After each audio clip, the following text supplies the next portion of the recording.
Right. So I guess the way I work is that I talk by thinking, and an idea is kind of evolving, and I need to talk it out. Yes. And allow it to emerge. If there's someone in front of me, which this situation's happened, where they'll be leaning across the table and say, "Yeah, what do you mean? What do you mean? What are you saying? What's that? Like, be more clear. Be specific," or pummeling you for information. And yes. I'm just building up my thoughts here. Yes. And then I turn into this sort of babbling idiot with this half-formed thought. But if I hadn't been blocked in that situation, it may well have been something quite useful and profound. Maybe. Yeah, I'll just try and avoid speaking as a way of dealing with that situation. That's not you, right? That's you're trying to fix the problem by being the opposite of who you are. Yes. Welcome to the Conversation Factory. I'm your host, Daniel Stillman. Each episode, I'll talk to an amazing conversation designer to try and distill insights we can all bring into our work and lives. Human conversation is a material that can be shaped by design, and shifting conversations in everyday meetings, in organizations, and yourself can create real change. And I hope to help you do it better and more authentically. I'd love to have you stay part of the conversation. Head over to theconversationfactory.com to sign up for my newsletter and never miss an episode. That's theconversationfactory.com. I'd also love for you to be part of the show. If there's a challenging transformation you're working through, head over to theconversationfactory.com, click coaching, and sign up for 30 minutes of free coaching that we might use on the show. Head over to theconversationfactory.com, hit coaching, and let me know what conversations you need help redesigning. Enjoy the episode.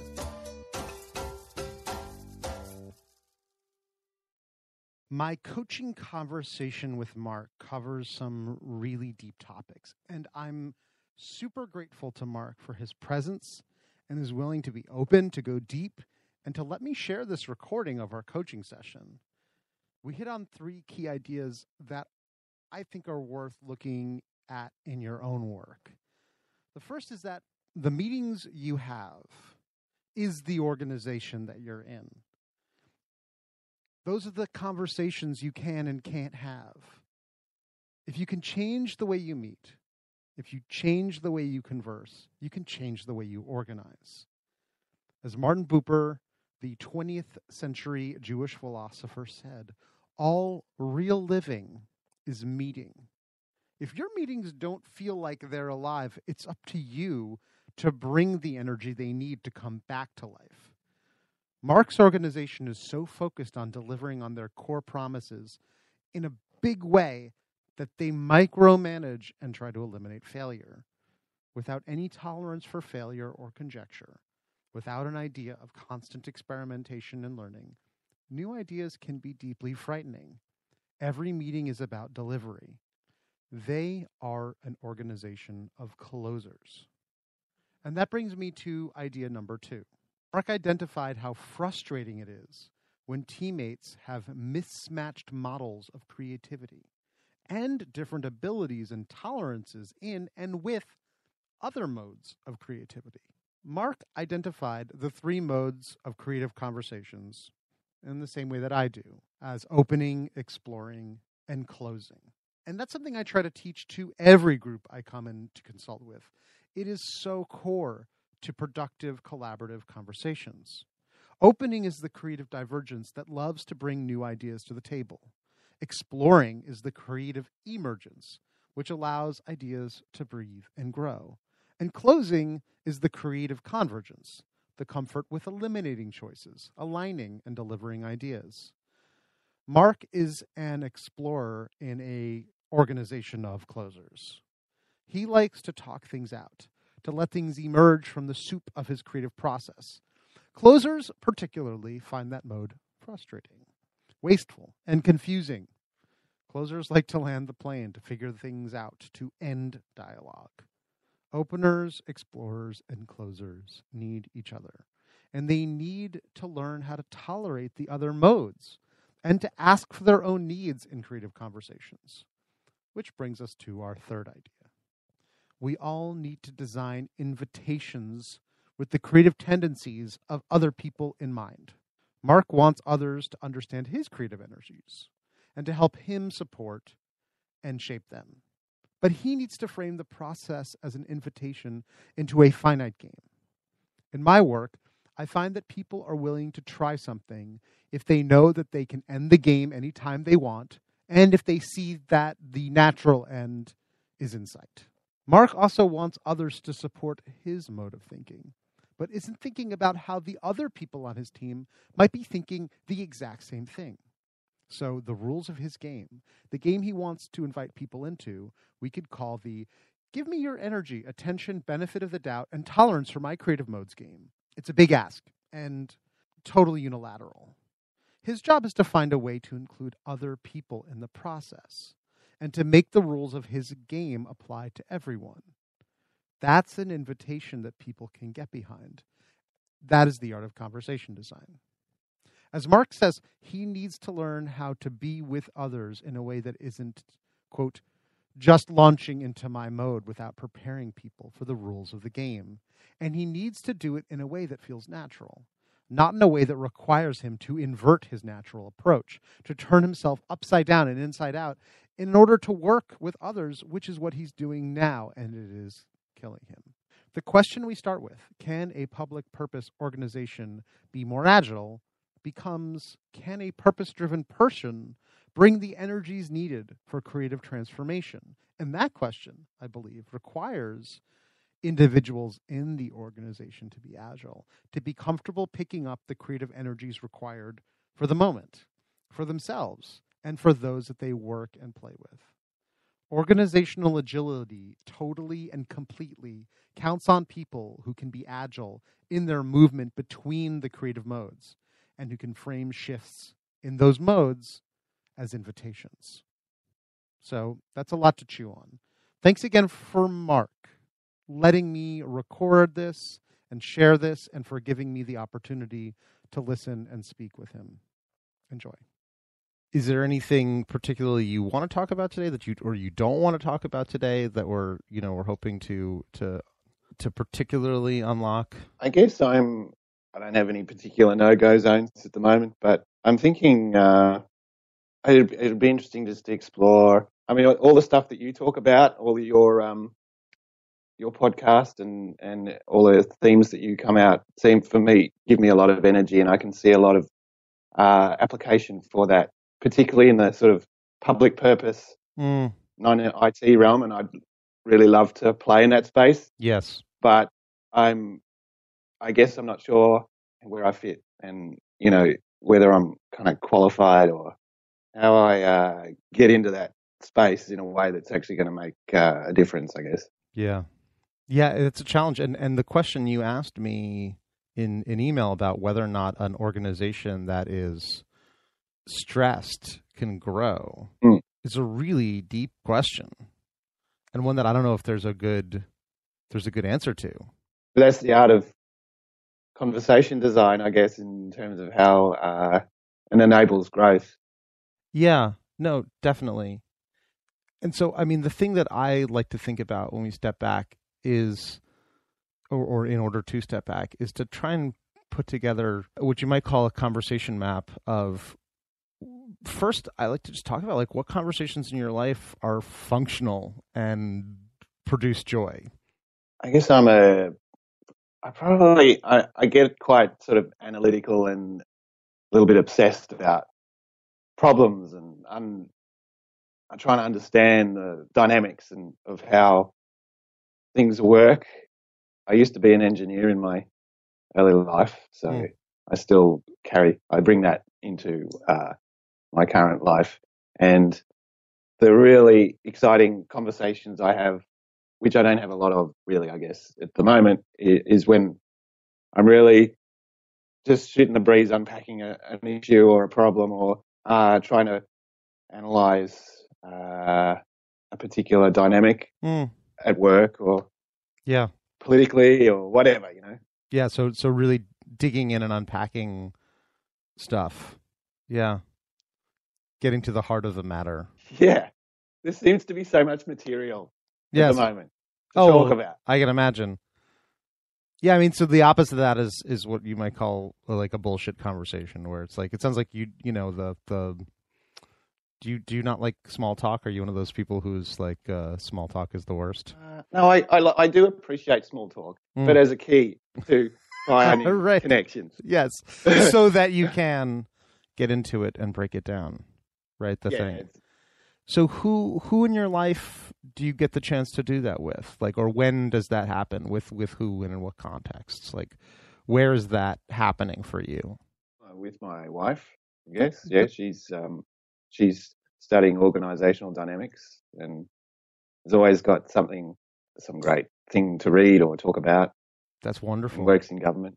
So, yeah, there's particular people, I guess, who have the same kind of brain to me that just like go to extremes of thought and analysis. And sometimes there's some people who I get into sort of a sparring conversation with to try and think out where we try and think outside the square, see how far we can go with our kind of wild thoughts and funny anecdotes and things like that. So your wife is one of those people that you actually can have that pushing the edge, thinking outside of the square sort of conversation?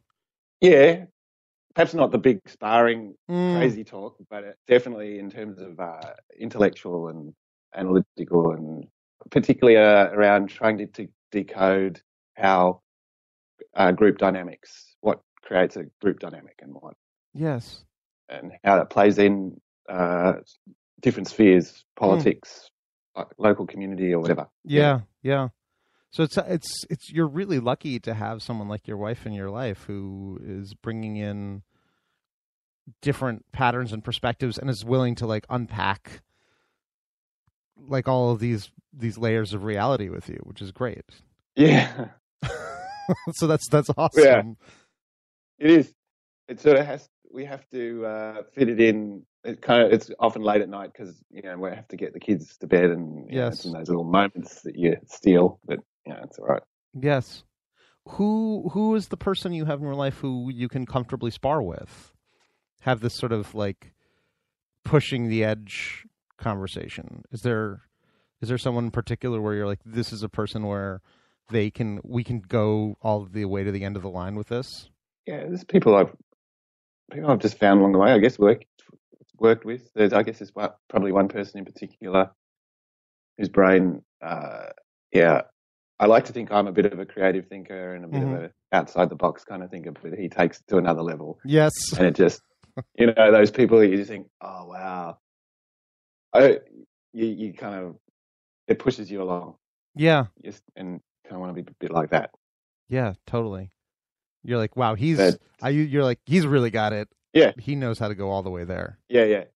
Like him and other people I don't think are necessarily kind of appreciated in that way in the general kind of environment. That these are people a bit on the edges and aren't necessarily, I'm not sure what I'm saying, like in the mainstream. They haven't got into sort of positions of authority or well known for what they have. Yes.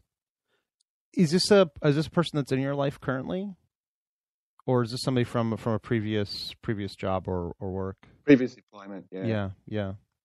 No, that's too bad, because it seems like a really important energy for you is to have that person who can really kick an idea around until it evolves.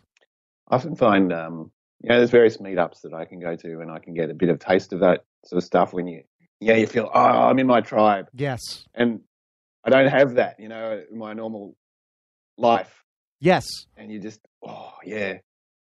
And it fuels me. Yes. For the other stuff, Yes.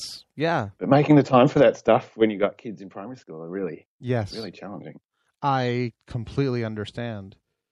It's really interesting because there's couple of things to unpack. One is this idea you have, which may be true, that a person who really is willing to go to the edge with an idea, who is really willing to unpack it, to find what's really going on, will be an unpopular person is Yes. going to be on the edge and will never be loved. That's exactly it. Yeah. Which kind of feeds my own insecurity. Yes. Now, you may be right. I don't know.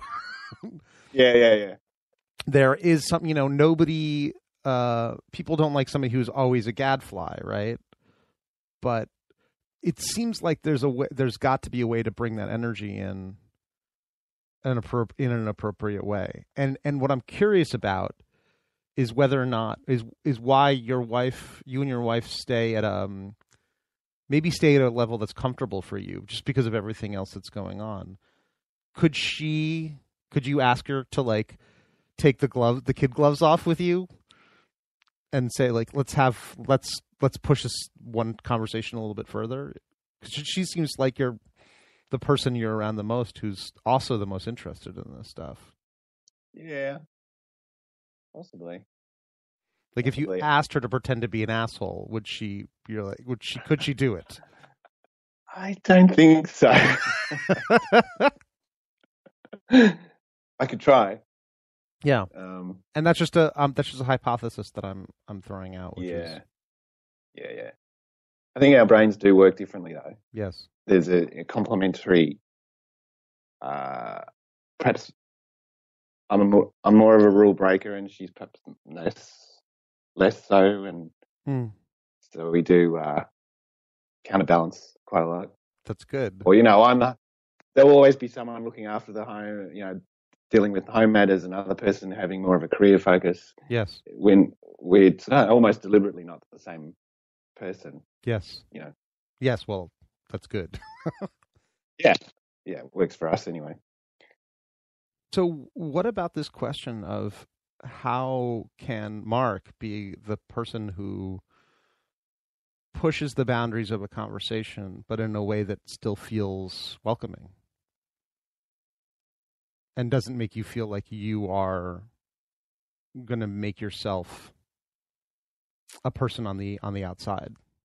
I guess it's interesting. What I guess I've encountered recently is that there are certain types of personalities, or maybe one particular type of personality that just intimidates the hell out of me. It feels like wherever I go, there is always that. There's always someone with that sort of element there. And it makes it difficult to let loose or feel safe. Yeah.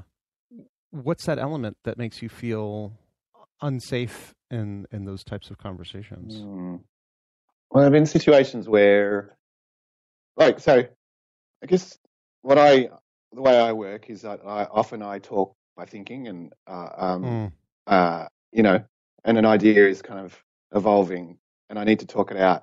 Yes. And allow it to emerge.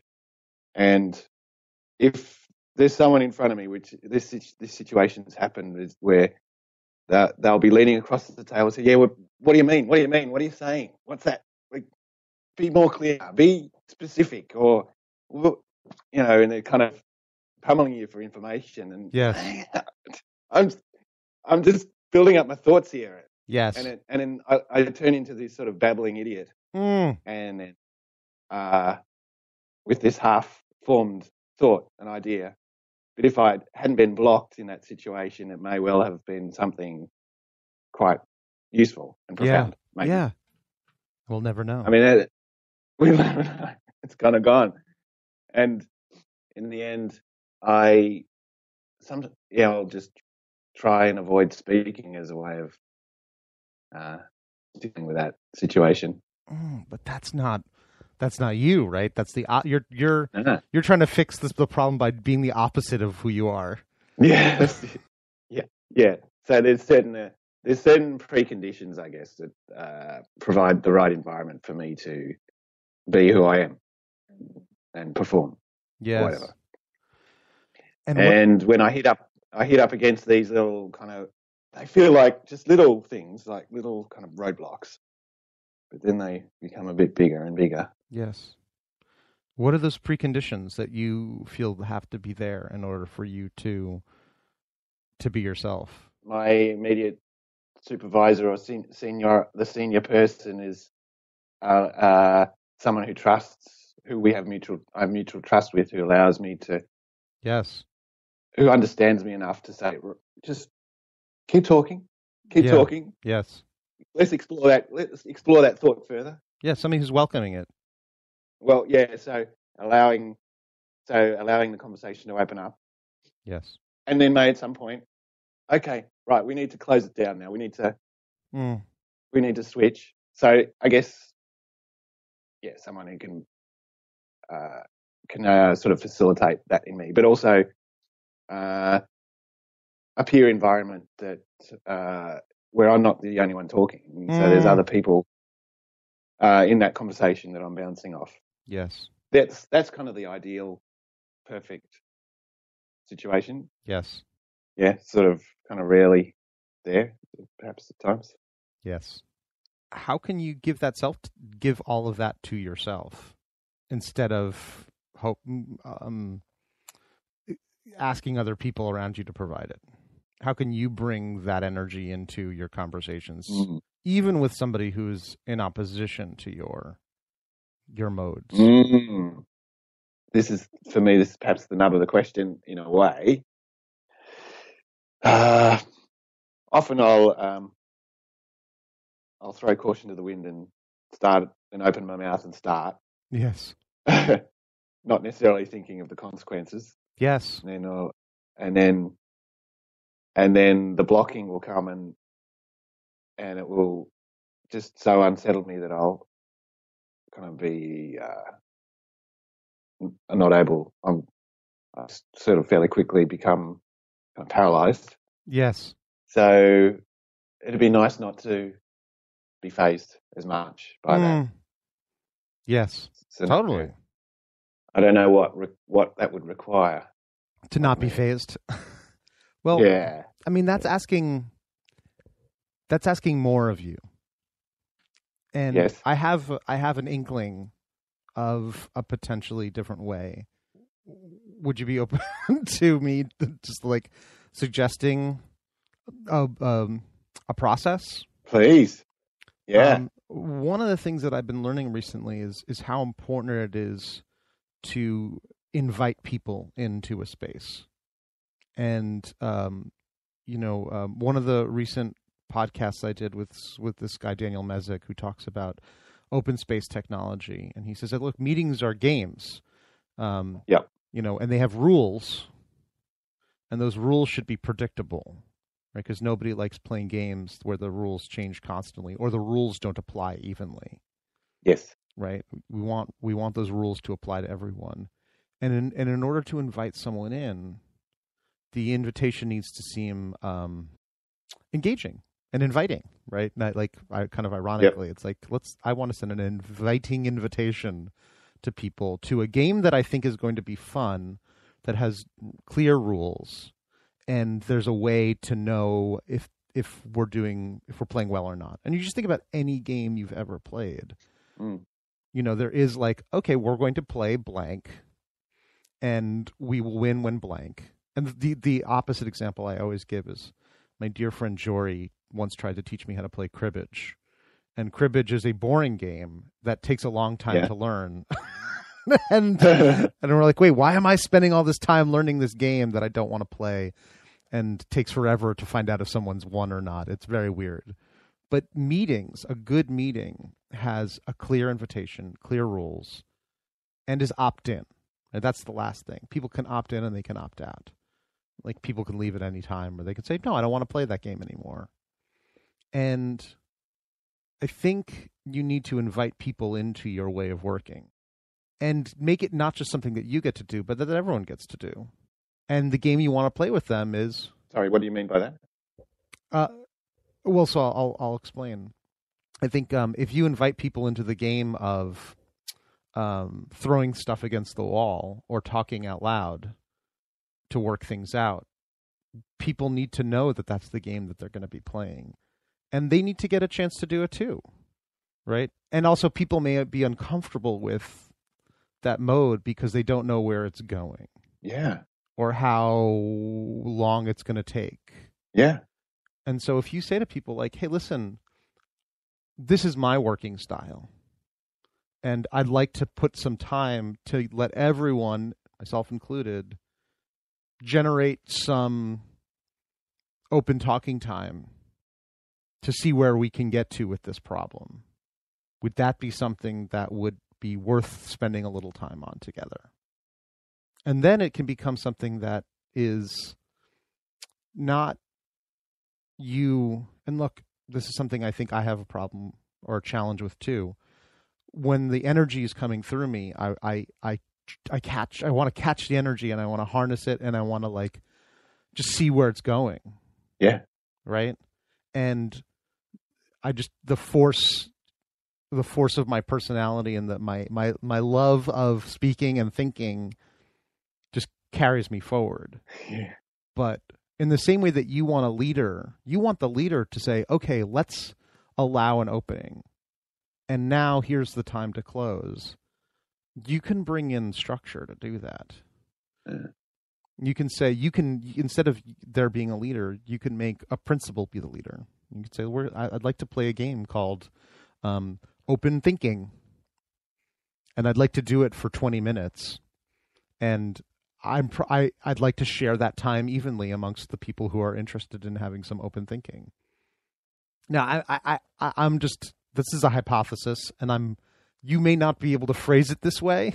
You may need to find a way to make this inviting to the people that you're working with, but it's a worthwhile game to play, right? Like that's one of the cores of design thinking, is allowing some open forum for generation, but it makes some people uncomfortable. And my hypothesis has always been that by letting people know that it's not going to go on forever can make it tolerable to the people who find it uncomfortable. Because not everybody thinks the way you and I do. Yeah. So I'm just going to pause for a minute. That was a lot for me to sort of put in your court. Where does that sort of, I want you to be the leader in that room who creates that space for you and everyone else. And I hope you can do it in a way that makes you feel like you're still a lovable person. Yeah, I like that. I like it a lot. Hey, this is Daniel. We're about the halfway point, so this is a great time for you to get up, stretch your legs, get some popcorn, fill up your soda. If you're in the car, stay focused. If you have your hands free, this is also a great moment to head over to theconversationfactory.com to sign up for the newsletter. I send out more detailed write-ups, insights, and tools from these conversations, and I'd love to share them with you. So head over to theconversationfactory.com and stay in the loop. It's like any group that forms at any point, and you need those sort of binding understandings, yes, or group rules to kind of come together in that. And it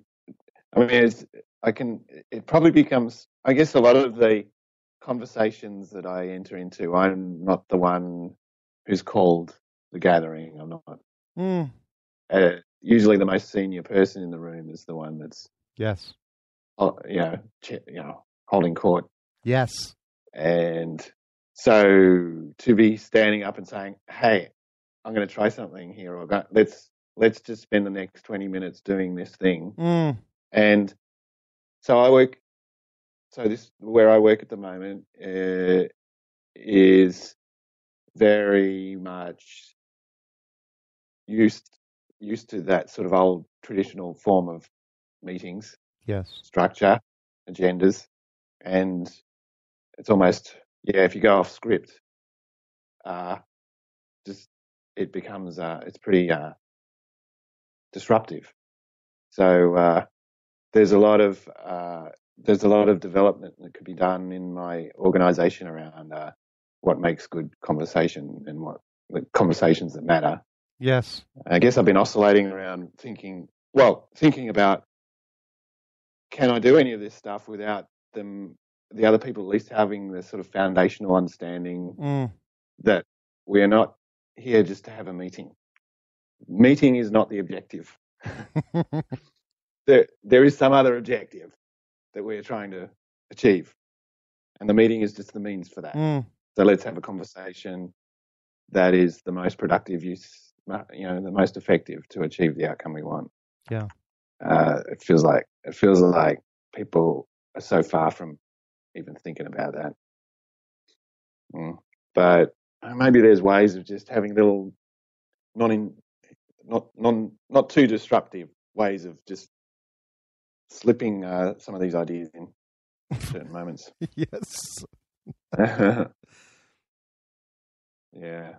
I guess my whole challenge in where I am is there's not a lot of authorizing environment to go off script, really. Yes. Go outside the normal mechanics of how bureaucracies function. Yes. And so being despite having a lot of the rhetoric and understanding that we live in our organisation lives in a very disrupted and turbulent space with fighting for survival and needing to change the game. Yes. And what I find interesting is that as a public purpose organisation, we tend to hold on to our values very strongly. Yes. As a way of, it's almost like a life vest, to the point where we've become over-invested in our values. Really? And in a way, I think, because if you haven't got your values is sort of everything. So we've become a do-good public purpose organisation there to help the poor people and make the world a better place. Yes. And that becomes sort of your everything. You're there to make the world right, and you have very little space for failure, to explore, to make mistakes.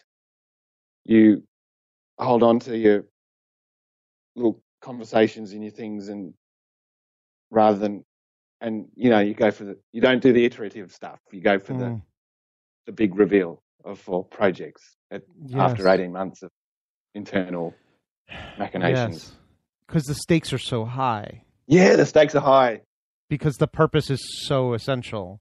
Yeah, your whole identity, your whole reason for being, your whole mission is bound up in these values, and to make the world right. And it just amps up the stakes, and it's kind of stress. Wow. And change sort of pushes you into that. Yes, it's amazing. I think there's so much talk about being a purpose-driven organization. I don't think I've ever heard anybody talk about the negative implications of having a very important purpose. Yeah. Of getting locked into fear of fucking that purpose up. Yeah, totally. And you're there trying to catch out other people, like government and other organisations, stuffing up all the time. Yes. As well. It's sort of you're a bit of an advocate, trying to create change in others. Yes. It's debilitating. Yes. It's amazing. So what's interesting is that we've naturally moved from like some of the functional conversations in your life, right? This, you and your wife being able to have the level of trust and understanding of each other to suss out important questions and to bring in new information and to talk about how different things apply. And the conversations you've been able to have in the past, but it seems like can't really have today, which is really pushing the boundaries and asking all of the questions. And it seems like the team, the organization that you're in right now, isn't able to have those types of conversations because of kind of fear. Yep. Right. And I want to draw a parallel between the meetings you're having and the organizations you are, because if you can't in a 1 hour meeting question orthodoxy and ask, is there a better way, in a 1 hour meeting you surely can't do that as part of a larger project or as an organization, right? Like, there's just no possibility. And the irony is it makes these meetings and the ability for you and the other people in the room to question orthodoxy in 1 hour, like, desperately essential. Right? Because if you can't suspend disbelief for 1 fucking hour, there's no way that you're going to be able to question where you're headed as an organization. It's like, if all you're allowed to do is in that hour is to just follow the leader's agenda and speak when you're spoken to, then that's a really challenging environment. Yeah. I mean, this could just be my perspective. I don't know. Yes, it is your perspective. That doesn't. I mean, you are experiencing it, right? So if you're experiencing it, it means you're experiencing it, which means it's happening. Okay. At least it's happening for you, right? Yeah. So one of two things: either you're insane, or it's not working for you, right? And if it's not working for you, then maybe you don't want to reapply for your job. I don't know. No, basically, no, yeah, that's kind of, yeah. But I think I oscillate between thinking I'm in this kind of primordial soup, swimming around, seeing the birth of something. Yes, and it's exciting. Yeah, because I mean, yeah. So I mean, I look at where agile and design thinking has taken hold. Obviously, it's in the IT and other areas, and it's very different to where I am. But I can see, in the UX world, all that stuff will ultimately have to find its way into the public purpose and health environment, and it's starting to knock on the door. And so it feels like I'm seeing the beginning of this little primordial soup thing. Yeah, something emerging. But then other times I think I'm just in this boggy swamp, stuck, wondering if I'm actually I'm just kidding myself. Nothing's actually going to happen, and the whole place is just going to fall down. And just go and do something useful with your life. I mean, I think you are doing something useful with your life. Is there any agile practices inside your organization from the tech side, or is everything just sort of done? Yeah, everything's broken up into 100 little pieces. Yes, and mini transactions. 18-month design project cycles. Yes, everything's about creating distance and avoidance. I reckon creating distance. What? Tell me more about that. What am I saying? So rather in an agile way where you have all the sort of interests coming together and in a rapid way iterating through your sort of development, everything's kind of broken up into pieces. Yes. And managed, and little transactions that are able to be contained and managed and achieve the outcome you need. Yeah. To try, because we're kind of holding on for this white knuckle ride to make something work. You're doing these big plays. Yes. Yeah. Yeah. Because you're in an organization filled with fear. Yes. So you take a project and you break it up into the smallest parts that you can so that you can manage it. Yeah. I mean, it just sounds exhausting. Yeah. So I've got to, I guess I've given it a go, and I've got to find some other place that's a bit more evolved that will give me a bit more space. Well, so that is one answer. Okay. Right. The other answer is your current opportunity is your best opportunity, which I've always believed is true.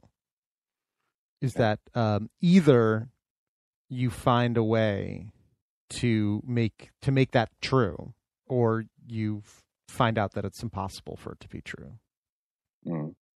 So I mean, look, if you have come to the decision that is so, that there is no way to transform the situation, then that's true.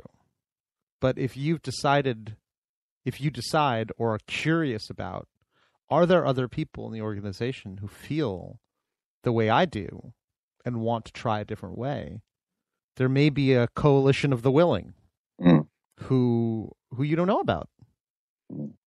Right? There may be other people who are thinking the same things that you're thinking and who want it to change as much as you do. It's just that nobody said it yet.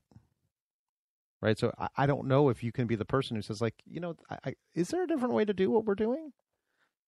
Right? Can we shift the conversation to these other modes in your life that are much more functional?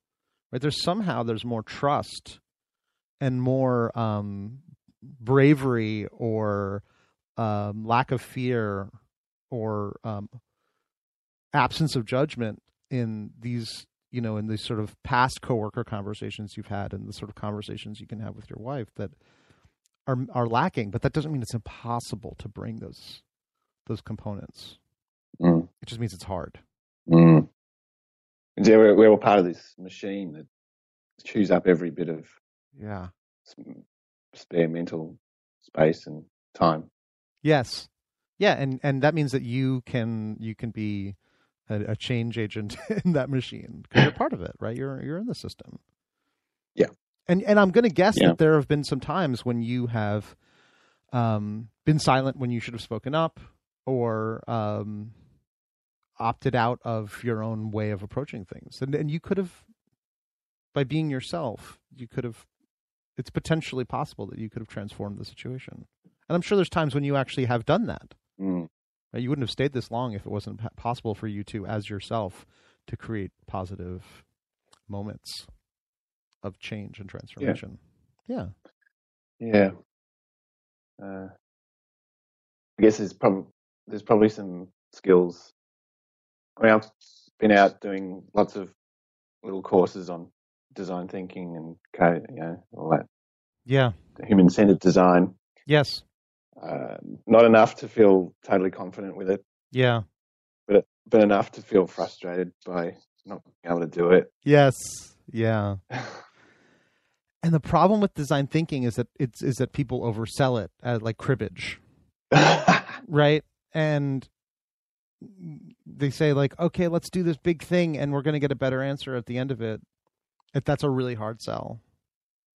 Whereas the other thing we're talking about, which is just holding the center line and holding a space so that we can at least in 1 hour open up a question and find different ways of looking at that one challenge that's on the table. That's the most agile thing we can do, is getting a group of people to suspend their disbelief and be willing to play the, what else could this thing be right now? Something in this over values driven, just here to make a difference thing. I feel like we overemphasize the moonshot. We have a moonshot mindset. Yeah. And incrementalism is the only way. Towards moonshots. Yeah. And having a 1 hour conversation that's a bit better than the last 1 hour conversation we had is okay. That's enough. Yeah. That might be what is possible. Yeah. We don't have to have this design thinking program that suddenly just transforms and delivers. No.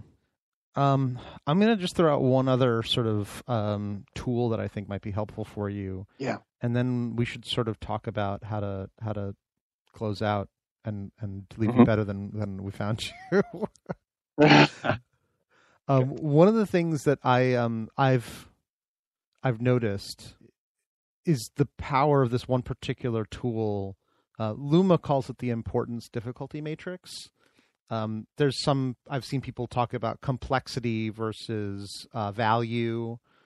But the importance is to take literally whatever is currently on the table, and to organize them by how valuable or impactful or awesome or significant they'll be from the organizational perspective and from your customer's perspective, and just force rank them. And just ask people, like, look, if you've got 10 things that we're talking about doing, which one of these is going to move the needle the most? Which one of them is going to move the needle the least? And just have that dialogue about which one of these things is going to be the most significant. And that's a valuable conversation to have, is just to organize them by impact. Having had that conversation, you then so you imagine, like, on the right-hand side is the one that is the juiciest, richest, most valuable thing that we're talking about doing. And all the way on the left is the thing that, while still valuable, much less valuable than the thing all the way on the right. Right? So we've got them sorted. And then we want to move them up and down. We take the one that is going to be the hardest, the most complex, and we float that all the way to the top. Yep. And then we force rank them, and then we have a scatter plot. Yep. That importance difficulty diagram then starts to tell us if everything is in the upper right-hand corner, it means we only have things that are really hard and really important. Mm-hmm. And I was just doing this with a group of young entrepreneurs at Verizon, and one team had nothing in the lower right-hand corner, which are the things that are the highest return on investment, things that are really important and not super hard. Right? And I was like, okay, well, so you've got nothing in that quadrant. Can we take stuff from the other quadrant and either make it less hard to do or more interesting to do?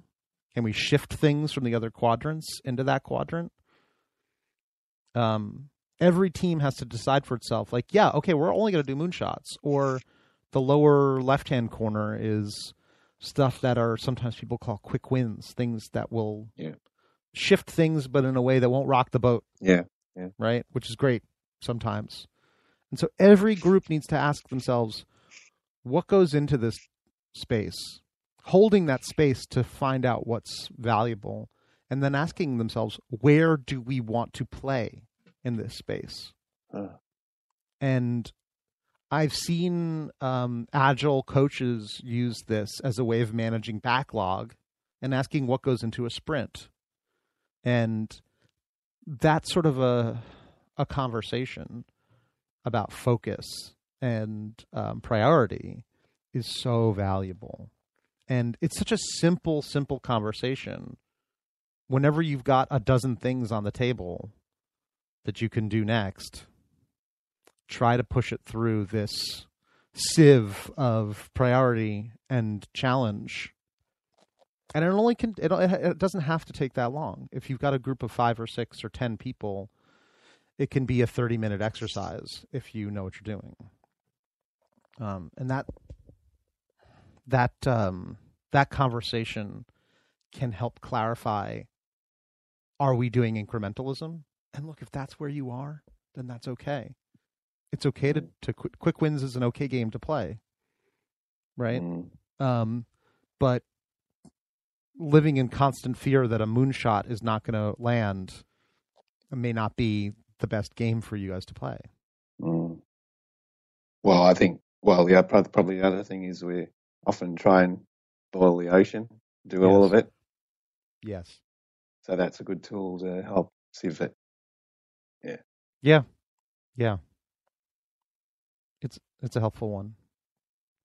So with our last couple of minutes, like, I'm wondering if you want to just maybe just do a little bit of reflection. I'd love to hear maybe one thing from today that is working, something that maybe we did together that didn't work, and what do you think's going to happen next? Like, what do you want to walk out of here and try and put into practice? I think these kind of conversations, kind of a guided conversation, is not a thing I do very often. So it feels really good and test my own thoughts. I think I need to do more of that. I think, giving space for those coaching kind of conversations. Yeah. And I guess part of the challenge for me in those spaces are those that it's sort of a theoretical conversation. You don't actually get to do it. You're not actually exercising the muscles that actually you need to do in the scenarios, I guess. Yeah. So, yeah. You're outside the scenario, but that's okay. I really love the two kind of core tips that you've offered there around, particularly around not just launching into my mode without preparing people for the rules of the game. Man, that's my take home for today. That's great. Yeah. You know, even as sometimes you just think everyone thinks like yourself, and I'm gone off into some weird place in a conversation. Yeah. And everyone's just looking at me. What the hell? Where are you coming from? So, preparing the space in the group for that conversation is really important. Yeah. Yeah. So it'll be interesting for me going forward to figure out what the language is that does that. Yes. Invitation design is right. Fascinating. That's really what you need to do. You need to design that invitation so people want to come to the party. Yeah. I'm a bit scared. I don't know how to practice that. So practice with your wife. I think she's the right person to ask, is this invitation inviting? Right? Okay. This sort of conversation starter is what you're working on. And you'll know if it's not inviting by getting that feedback. Good. Use her as a guinea pig. Yeah, sure. I like it. Because she's your best conversation right now, right? Yeah, totally. Yeah. Huh. You should tell her that too, by the way. Okay. She'd be very happy to hear that that's the case. Yeah, she might be surprised. I don't know. Yes. So I don't know yet where my career will go next. So there's a few unknowns and things to work out. Yeah. Yeah. I might stay where I am, or might not. We'll see. It's an open question. Mm. Look, Mark, I really appreciate you being open to go as deep and to be as inquisitive and reflective as you've been. It's been a real pleasure to chat and to reconnect with you. I'd be very happy to check in with you in a couple of weeks and see how you're getting on with some of this, because you're right. It's having a reflective conversation is really valuable, but then the question of practical application is really, it's on you, right? Out there in the wild. Yeah. Thanks so much. It's my I love talking to you, pleasure. I like talking to you. I really appreciate your time. This is great. It's a real privilege. Across the world. Yes. Have a great evening, and give yourself some time, I think, to just do some reflective writing from this, and put a time in your calendar to think about an opportunity to bring in some of these tools in a safe way in your work, in a way that is not like at the biggest meeting with the highest stakes, but in a smaller opportunity, Yeah. Yeah. Great. Yeah. We'll give it a go. All right. And we're going to leave it right there. Thanks for sticking around. If you enjoyed this episode, please subscribe on iTunes or Google Play. Thanks for your fine attention, and I'll see you next time.